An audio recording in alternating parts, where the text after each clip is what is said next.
राष्ट्रवादी काँग्रेस पार्टीच्या 26व्या वर्धापन दिनाचे औचित्य साधून प्रभाग क्रमांक 21 मध्ये गरजू विद्यार्थ्यांना शालेय साहित्याचे वाटप काल रोजी मान्यवरांच्या हस्ते करण्यात आले। यात राष्ट्रवादी काँग्रेस पक्षाच्या मान्यवरांच्या उपस्थितांचे स्वागत करून कार्यक्रमाला सुरुवात करण्यात आली। यावेळी शालेय विद्यार्थ्यांना वह्या, पेन, पेन्सिल व शालेय साहित्य वाटप ताज सोशल ग्रुप आणि नगरसेवक तौफिक शेख यांच्या प्रयत्नाने करण्यात आले। यावेळी आलेल्या विद्यार्थ्यांना मान्यवरांच्या हस्ते साहित्याचे वाटप करण्यात आले।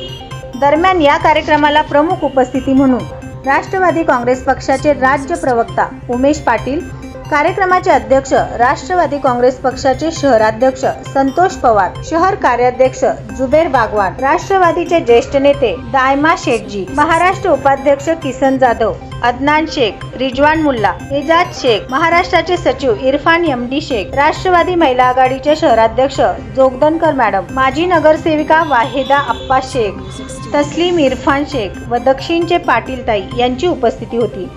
कार्यक्रम यशस्वी करण्यासाठी समाजसेवक आसिफ राजे शेख, इरफान शेख, जावेद सय्यद उर्फ वास्तव, तौसिफ सगरी, जुबेर इनामदार, जावेद जेडी, साजिद शेख, असलम शेख, मोहसिन शेख, सईद इनामदार उर्फ टिंकू अखिल नाईकवाडी, नबीलाल नदाब, ताज पेंटर, शाहिद फुपा, आरिफ लालकोट, गौस तांबोळी, यासीन हुंडेकरी, इसाक शेख, मुसाभाई शेख, मोहम्मद शेख, दाऊद शेख, सईद शेख, मुज्जू कलवल, गनीभाई शेख, जावेद कल्याणी, वशीम मस्ताद, पठाण चाचा, कलवल चाचा यांनी परिश्रम घेतले।